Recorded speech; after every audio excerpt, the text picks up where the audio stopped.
उत्तराखंड में भारी बारिश का तांडव, नदियों उफान पर और कई जिलों में स्कूल बंद, आंगनबाड़ी केंद्रों को भी बंद रखने के आदेश। रुद्रप्रयाग के तिलवाड़ा में गदेरे के रौद्र रूप से मलबे में दबी गाड़ियां, रात भर मची अफरा तफरी, जेसीबी मशीनों की मदद से मलबा हटाने का काम चला। आफत की बारिश के बीच सीएम धामी का बड़ा फरमान, सभी एजेंसियां हाई अलर्ट पर, आपात स्थिति में बिना देरी के रेस्क्यू अभियान के आदेश। मानसून आते ही धंसने लगी सड़कें, ठेकेदारी को लेकर कांग्रेस और बीजेपी में छिड़ी जंग, कांग्रेस का दावा एक ही परिवार से दोनों सड़कों के ठेकेदार। दिल्ली में जमी बीजेपी कोर कमेटी, उत्तराखंड में हर घर तिरंगा की बिछी बिसात, दीप्ति रावत भारद्वाज को मिली अहम जिम्मेदारी।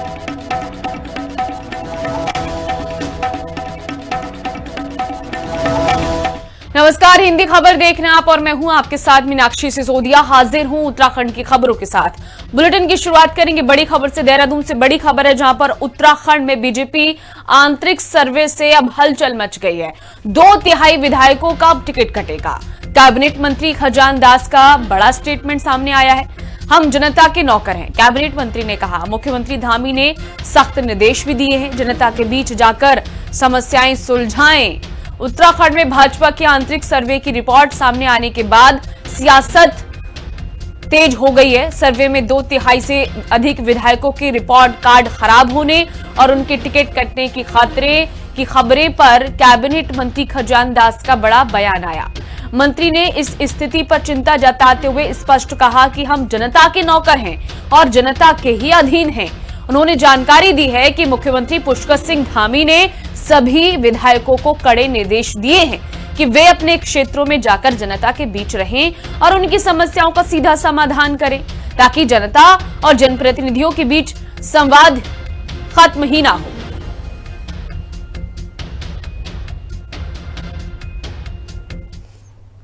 देखिए, संगठन सर्वोपरि है।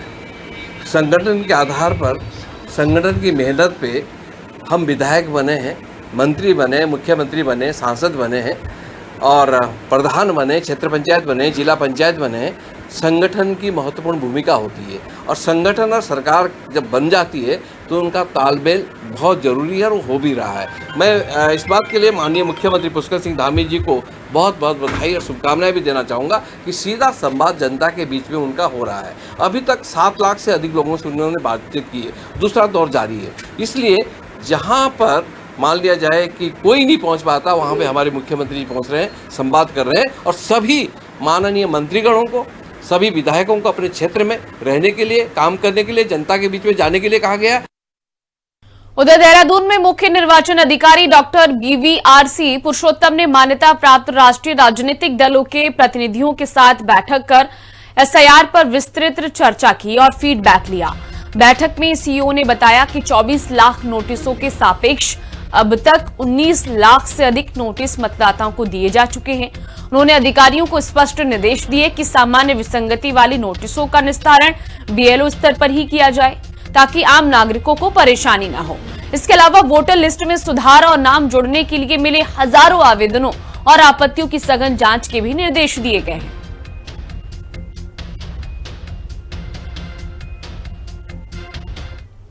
इसी के साथ ही देहरादून में आपराधिक गतिविधियों में शामिल और वांछित अभियुक्तों पर पुलिस का शिकंजा कसता जा रहा है। SSP देहरादून के सख्त निर्देशों के बाद पुलिस फरार अपराधियों के खिलाफ कड़ी कार्रवाई कर रही है।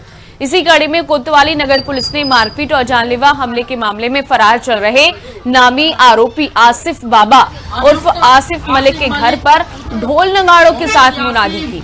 विजुअल्स आपके सामने है। पुलिस ने गवाहों की मौजूदगी में आरोपी के निवास स्थान पर मुख्य चौराहों पर धारा 82/84 BNS का नोटिस चस्पा कर दिया और उसे अदालत में पेश होने की अंतिम चेतावनी भी दी।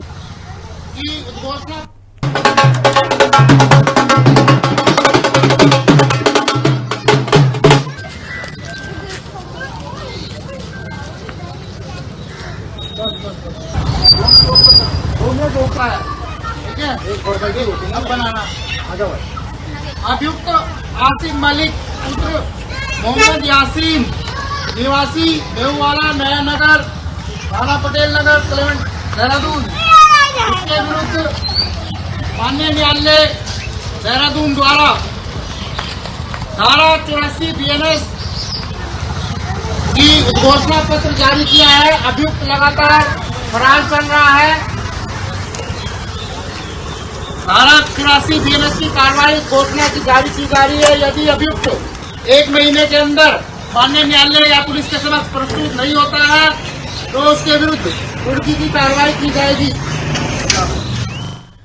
उधम सिंह नगर की किच्चा विधानसभा में मतदाता सूची को लेकर बड़ा विवाद सामने आया। किच्चा विधायक तिलक राज बेहड़ ने मतदाता सूची से नाम हटाने के लिए बड़ी संख्या में फर्जी फॉर्म 7 लगाए जाने का आरोप लगाया। विधायक ने उप जिलाधिकारी एवं निर्वाचन रजिस्ट्रीकरण अधिकारी गौरव पांडे को शिकायती पत्र सौंपकर मामले की निष्पक्ष जांच की मांग की है। विधायक का आरोप है कि 1 से 4 अगस्त के बीच हजारों मतदाताओं के नाम काटने की ऑनलाइन अर्जियां डाली गई, जो एक साजिश का हिस्सा हो सकती हैं। वहीं उप जिलाधिकारी गौरव पांडे ने भरोसा दिलाया कि निर्वाचन आयोग के नियमों के तहत हर फॉर्म की बारीकी से जांच होगी और किसी भी वैध मतदाता का नाम बिना सुनवाई के नहीं हटाया जाएगा। दावे आपत्ति की प्रक्रिया चल रही है, उसमें जो आपत्तियां जो प्राप्त हो रही हैं उस पर उनके द्वारा कुछ अपने जो उनके बातें हैं वो आज यहाँ पर रखी गई हैं। और इस पर मैं अवगत कराना चाहूँगा कि जो आपत्तियों का जो प्रोसेस, दावे आपत्ति का जो प्रोसेस चल रहा है, इसमें भारत निर्वाचन आयोग द्वारा एक प्रक्रिया बनाई गई है। उस प्रक्रिया के तहत जो व्यक्ति आपत्ति कर सकते हैं उसमें अनिवार्य रूप से जो हमारे नोटिस जारी होते हैं सुनवाई के लिए, तो मैंने यही चीज़ कही है कि बिना नोटिस जारी किए हुए, नोटिस शामिल कराए हुए और सुनवाई किए बिना उन पर निस्तारण नहीं किया जाएगा। वह युक्त सुनवाई करते हुए ही उनका निस्तारण किया जाएगा। भारतीय जनता पार्टी के लोग आपत्तियां लगाकर वोट कटवाने का काम कर रहे हैं। 2000 वोट जिस दिन से ये शुरू हुआ है उस दिन से 2 तारीख से 1 तारीख से लेके और 4 तारीख तक 4 दिन में इन्होंने 2000 वोटों पे आपत्तियां लगाई हैं और एक विशेष वर्ग पे लगाई हैं। मुस्लिम समुदाय को वोट से वंचित करना चाहते हैं, तो इस तरह से नहीं हो सकता। मैंने उसकी कंप्लेंट की है। 2000 वोट दिखाए हैं उनको जो एक ही वर्ग के कट रहे हैं, काटने के लिए किया गया। मेरी जोगदंडई से बात हुई है चुनाव आयोग से भी, उनका भी कहना है, SDM साहब को भी हमने पूरा रिटर्न में सारी डिटेल्स के साथ दिया है। अभी कोतवाल गांव में FIR के लिए कोतवाल पुलिस को भी दे रहे हैं सारा कि एक संगठित गिरोह है, उसके खिलाफ कार्रवाई हो, तत्काल पकड़े जाए ये लोग कौन है, नहीं तो पूरा चुनावी व्यवस्था हो जाएगी। टिहरी गढ़वाल के चंबा में विशेष गहन पुनरीक्षण यानी SIR के तहत मतदाता सूची में चल रहे भ्रम और असमंजस को दूर करने के लिए प्रशासन एक्शन मोड में आ गया है। चंबा विकास खंड की क्षेत्र पंचायत बैठक से पहले जिलाधिकारी नीतिका खंडेलवाल ने सभी जनप्रतिनिधियों और सदस्यों को SIR प्रक्रिया के बारे में विस्तार से जानकारी साझा की। जिलाधिकारी ने स्पष्ट किया कि नोटिस मिलने से ग्रामीणों को घबराने की बिल्कुल जरूरत नहीं है। उन्होंने बताया कि यह प्रक्रिया केवल दस्तावेजों में रह गई कमियों को पूरा करने के लिए है। पात्र मतदाता अपने आवश्यक कागजात अपने ग्राम पंचायत के BLO के पास जमा कराकर अपनी प्रविष्टियां सही करा सकते हैं।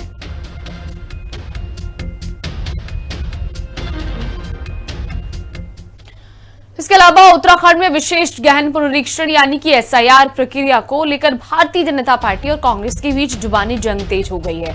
SIR में व्यस्तता का हवाला देते हुए कांग्रेस ने अपनी परिवर्तन संकल्प यात्रा के दूसरे चरण को फिलहाल स्थगित कर दिया है। 2 अगस्त से शुरू होने वाली ये यात्रा अब 10 अगस्त के बाद होने की संभावना है।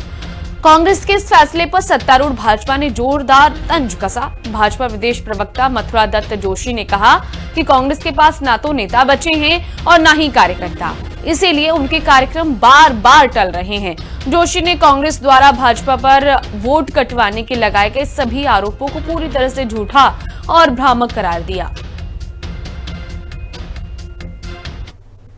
कांग्रेस बौखलाहट में है, कांग्रेस घबराहट में है, क्योंकि जमीन बची नहीं, धरातल में कुछ है नहीं, कार्यकर्ता है नहीं और बहाना बना रहे हैं SIR में कोई कमी है तो आप अपना संवैधानिक तरीके से अपनी बात कहिए, चुनाव आयोग के समक्ष कहिए। हाँ, कोई गलत हो रहा है तो निश्चित रूप से आप अगर सही बात करेंगे तो उसका समर्थन भाजपा भी करेगी। जोड़ने के लिए कहीं किसी को मना नहीं है। और जो लोग 1,60,000 से ज़्यादा मतदाता मृत है, अब उनको कैसे जोड़ देंगे? 4,80,000 का जो वोटर है वो आपका शिफ्टिंग वोटर है, इधर से उधर चला गया है, उसमें भी छटनी होनी है। और जो 19 लाख में जो नोटिस दिए गए हैं केवल उस मतदाता को अपनी वैधानिक प्रामाणिकता सिद्ध करने की बात कही गई है।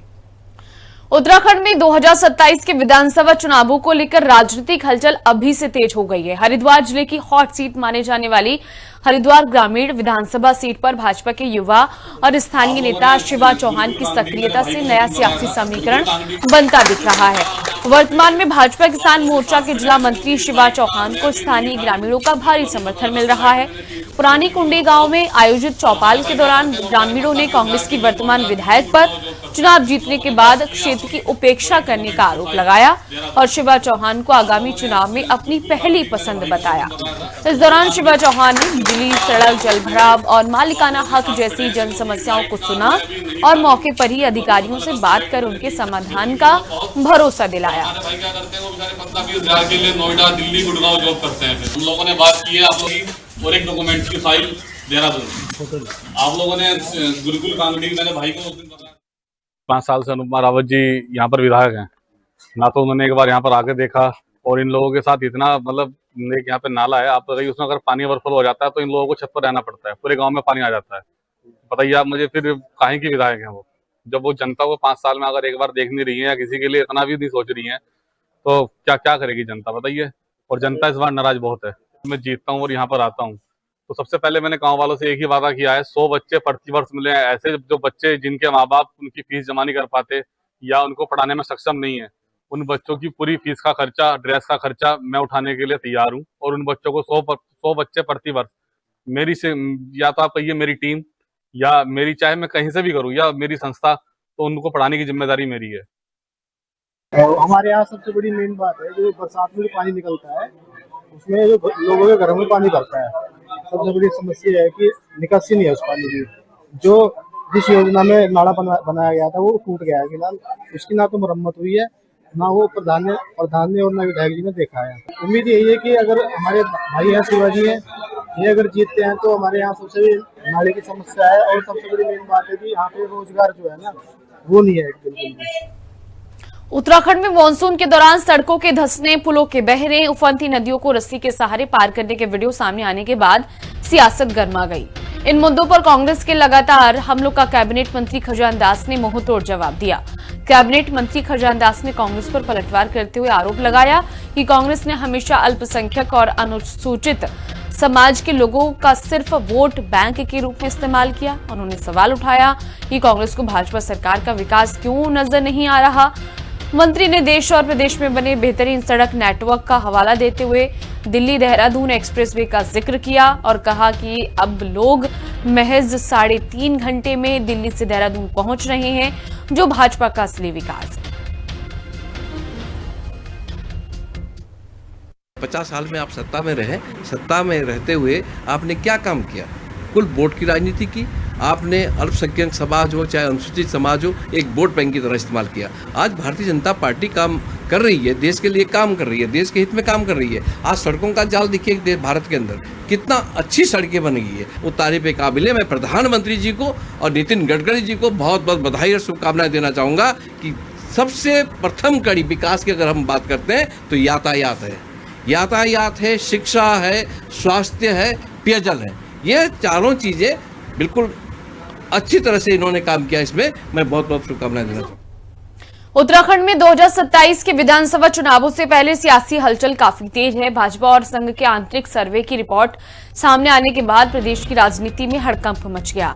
सूत्रों के मुताबिक इस गोपनीय सर्वे में भाजपा के करीब 32 मौजूदा विधायकों के रिपोर्ट कार्ड खराब पाए गए और उनके खिलाफ जनता में नाराजगी की बात सामने आई है। इस रिपोर्ट को लेकर कांग्रेस ने सरकार पर बड़ा हमला बोला। कांग्रेस के पूर्व प्रदेश अध्यक्ष गणेश गोदियाल ने कहा कि विधायक से नहीं बल्कि पूरी सरकार से जनता नाराज है। पेपर लीक, महंगाई और बेरोजगारी से त्रस्त जनता अब राज्य में भाजपा सरकार की विदाई तय कर चुकी है। भाजपा के 32 विधानसभा क्षेत्रों में स्थिति बहुत खराब है जहां उनके वर्तमान में विधायक हैं।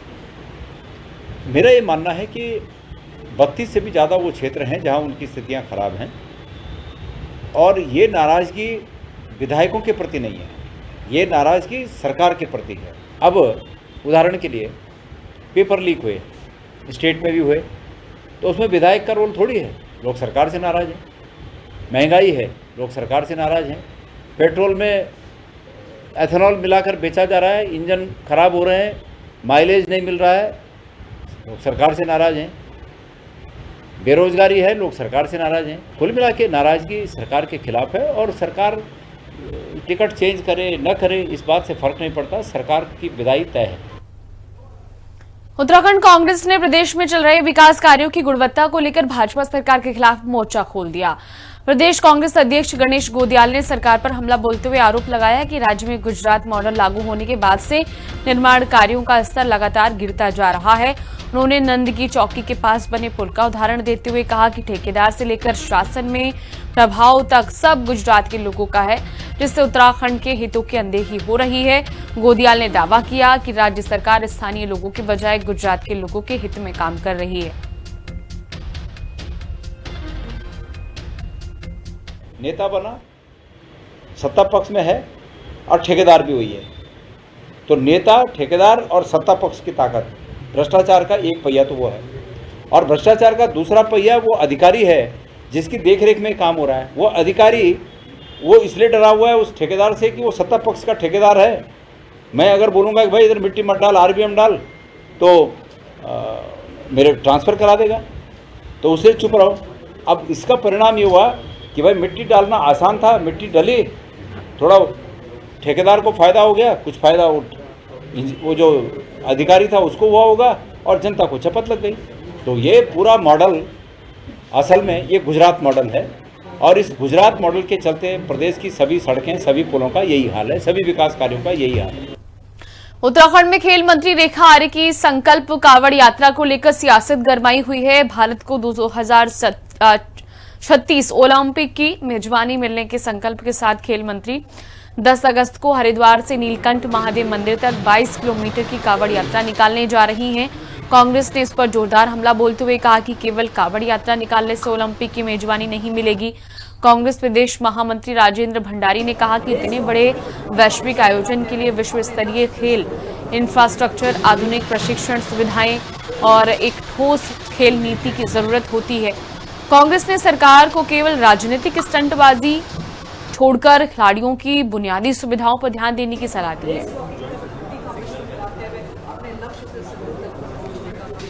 कावड़ यात्राओं से 2036 की मेजबानी नहीं मिलेगी।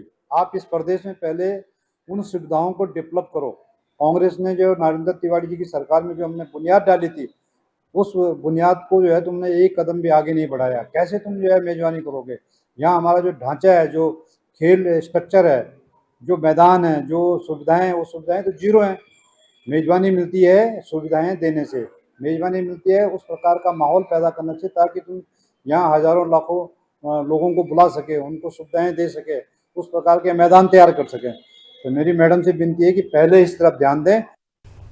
सऊदी अरब में पिछले 8 वर्षों से फंसे उत्तरकाशी के गाजड़ा क्षेत्र निवासी इंद्रमणि नौटियाल की वतन वापसी के लिए मुहिम लगातार तेज होती जा रही है।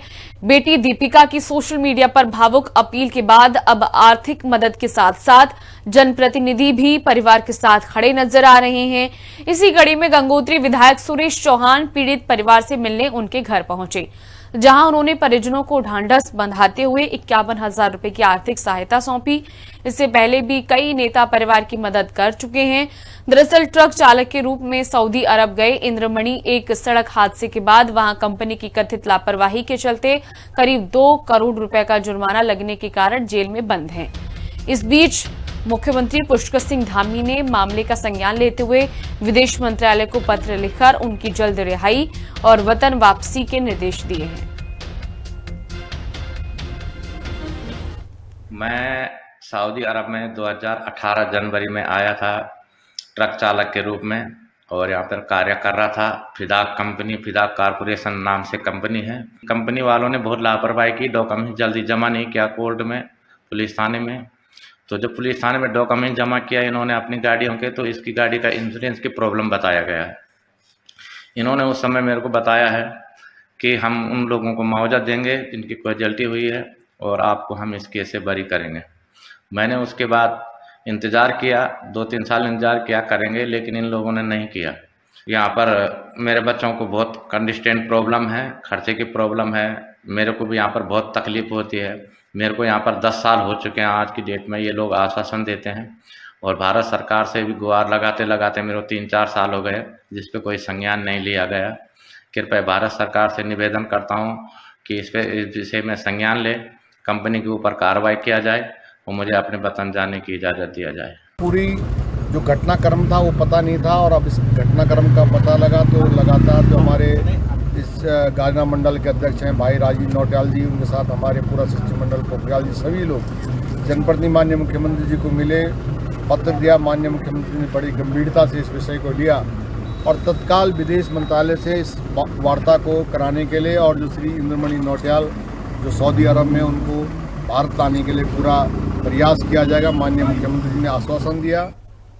उत्तराखंड में आगामी कांवड़ यात्रा को सुरक्षित और शांतिपूर्ण ढंग से संपन्न कराने के लिए एसटीएफ ने कमर कस ली है।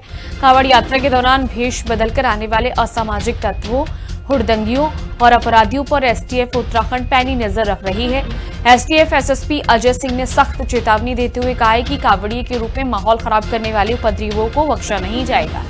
यात्रा मार्ग पर सीसीटीवी कैमरों से निगरानी की जा रही है, तो वहीं एसटीएफ की विशेष सोशल मीडिया टीम भी हर संदिग्ध गतिविधि और पोस्ट पर 24 घंटे नजर बनाए हुए है।